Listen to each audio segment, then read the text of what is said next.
এতেকাফ ভেঙে যায় কি কি কাজ করলে? এতেকাফ ভেঙে যায় এতেকাফ করার পর কেউ যদি মসজিদ থেকে শরিয়া গ্রাহ্য ওজর ছাড়া বের হয়ে যায়। আপনি এতেকাফ করতে আসছেন, এতেকাফ করতে আসার পরে আপনি বাহিরে চলে গেছেন, মার্কেটিং করা দরকার ঈদ সামনে, তাহলে আপনার এতেকাফ ভেঙে যাবে। শরিয়া গ্রাহ্য ওজর কি? আপনি ওয়াশরুমে যাওয়া লাগছে, এই জন্য আপনি যেতে পারেন, ওয়াশরুমে যেতে পারেন। আর ওয়াশরুমে যেও আপনি আড্ডাবাজি করতে পারেন। ওয়াশরুমে গেলেন, যে সেখানে আপনার দোস্তের সাথে দেখা, আরে দোস্ত কিরে কি অবস্থা, আপনি এতেকাফে আছেন, আপনি করতে পারেন। দ্রুততার সাথে ওয়াশরুমের কাজ সেরে চলে আসবেন। এর বাইরে মসজিদে যাওয়ার আমাদের নেসেসারি একেবারে খুব না হলে নয় এরকম আমাদের ইম্পর্টেন্ট নিড বা প্রয়োজন আর কি আছে? খাওয়া দাওয়া আছে। খাওয়া দাওয়া আজকের যুগে বিশেষ করে এমন জায়গা খুব কম আছে যেখানে খাবার মসজিদে দিয়ে যাওয়ার মতো ব্যবস্থা একেবারে নাই। এরকম মানুষ খুবই কম। বাসা বাড়িতে লোকজন আছে, কেউ না কেউ খাবার দিয়ে যেতে পারে, কাউকে রিকোয়েস্ট করলো কেউ দিয়ে যেতে পারে। অতএব এরকম ব্যবস্থা যদি থাকে তাহলে খাবারের জন্য বাইরে যাওয়া জায়েজ নাই। হ্যাঁ, কারোর যদি এরকম হয় অবস্থা যে তার খাবারের জন্য কেউ খাবার এনে দেওয়ার মতো নাই, তাহলে এরকম নিরুপায় যদি কেউ সত্যি হয়, এরকম কোন মসজিদ থাকে যে আশপাশে কোনো মানুষজন নাই,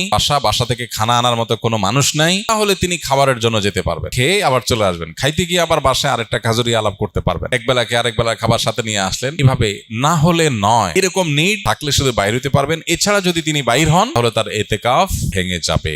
আর এমনিতে কিছু কাজ আছে যেগুলোর কারণে এতেকাফ ভাঙবে না, কিন্তু এতেকাফের কোয়ালিটি কমে যাবে, এতেকাফের গুণগত মান নিচে নেমে যাবে। সেগুলো কি? সেগুলো হলো এতেকাফে বসে আপনি শুধু ঘুমায় কাটালেন 355 দিন, অনেক কাজ কাম, অনেক ব্যস্ততা, ঠিক মতো ঘুমাইতে পারেন না। এই 10 দিন সুযোগ পাইছেন যে আলহামদুলিল্লাহ ডিস্টার্ব করার কেউ নাই, বাচ্চা নাই, বউ নাই, কেউ নাই, ঝামেলা নাই, ক্লায়েন্ট নাই, একটু মন মতো ঘুমাইলাম, তাহলে এতেকাফটা অর্থহীন হলো। এতেকাফটা ঘুমের জন্য না। আবার আপনি এমন করলেন যে অন্য সময় বন্ধু বান্ধবের সাথে এত আড্ডা মারার সুযোগ পান না, 2-4 দোস্ত মিলে একসাথে কোন এক মসজিদে এতেকাফে বসলেন, এবার একেবারে চুটিয়ে আড্ডা মারলেন, এগুলো এতেকাফের কোয়ালিটিকে নষ্ট করে দিবে। আর যদি আপনি ভারসাম্যের সাথে একান্ত প্রয়োজনীয় আলাপ করলেন আর বাকি সময় বাড়িতে মগ্ন থাকলেন, সেটা অর্থবহ এতেকাফ হবে। আল্লাহ আমাদেরকে ভালো করে এতেকাফ করার তৌফিক নসিব করুন। এতেকাফের ক্ষেত্রে আমাদের মধ্যে যে ভুল ধারণা আছে সেটা দূর করতে হবে, প্রান্তিকতা যেটা আছে সেটা দূর করতে হবে। আমি আমার ছাত্র জীবনে একবার এতেকাফে বসছিলাম, মনে আছে, বহু বছর আগে। যেখানে এতেকাফে বসেছি আমার সাথে এক বৃদ্ধ মানুষ বসছিলেন এতেকাফ। তো শীতের সময় ছিল তখন, রমজান, অনেক শীত, মসজিদে একটু ঠান্ডা বেশি। আমি হঠাৎ করে দেখি যে মুরব্বী নাই। তো দেখলাম মুরব্বী কই গেল, ওয়াশরুমে গেলে তো এত সময় লাগার কথা না। পরে তাকায় দেখি যে মসজিদের সামনে